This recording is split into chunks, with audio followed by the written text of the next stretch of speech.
Well, Eureka was founded by an idea from Albert Einstein to gather the world's greatest scientists and most brilliant minds together in one place, and the government of the United States funded it and created it. The show takes place in this tiny little town called Eureka, and it's full of the greatest minds in the United States. And they all work at a government-controlled facility called GD, Global Dynamics. And in Global Dynamics, we come up with all of the technological advancements for the military to use, and we usually have to save ourselves from them each episode. You set Joe's house on fire to get her attention.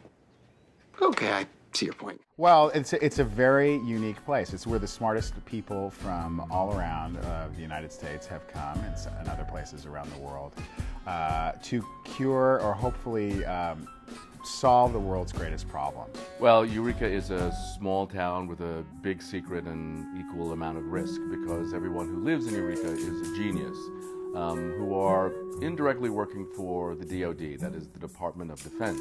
Eureka was, according to Jamie's amazing Bible he created for the show, was created just after World War II by Einstein and a group of other scientists to gather all the brightest minds in the world. We added a lot to that myth and to that history over the last few seasons, including to say that it was originally a part of projects during World War II and then kind of made a transition from a military to a civilian facility, and we showed that transition. You know, it's sort of progressed into this really amazing town with lots of inventions and this huge Global Dynamics, this huge corporation, and also within that there's, you know, sort of the faux Eureka, which is what sort of everyday people, if they happen to drive through Eureka, that they would see, which is just a normal town of deputies and sheriffs and people living and living out their lives. What makes it special is that it's made up of all these brilliant minds. I think everyone's, you know, IQ in the town is off the charts, which makes for some odd people at times. Sometimes when you're so smart, it makes you a little off, and I think that's what makes the show fun. What'd you do? Got rid of her. It's for the best. So, who wants breakfast? The thing that's special about Eureka is, unless you know where it is, you're not getting admission to Eureka.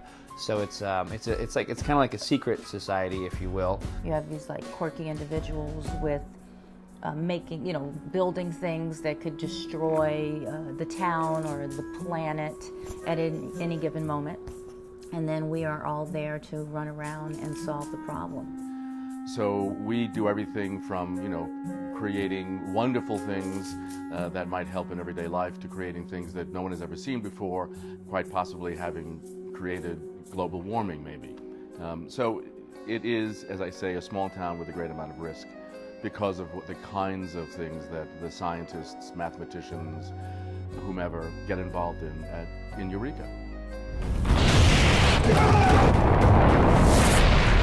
Well, we shoot in Vancouver, British Columbia, and have since the beginning.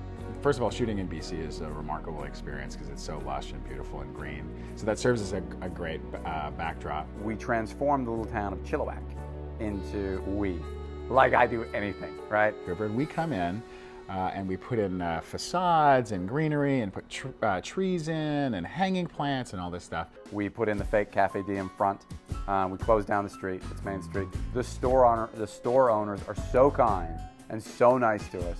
They still let us use their bathrooms.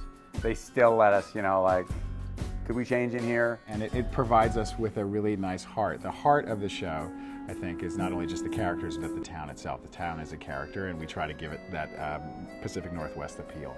Eureka is a place where minds get to run free and get to go where they want to go, and then we see what amazing things come out of it. So it's kind of a think tank, if you will, a Los Alamos, but for all different divisions, not just for nuclear, but every possible element you could possibly imagine. Sort of the wonderment of discovery, all wrapped up in one Pacific Northwest town.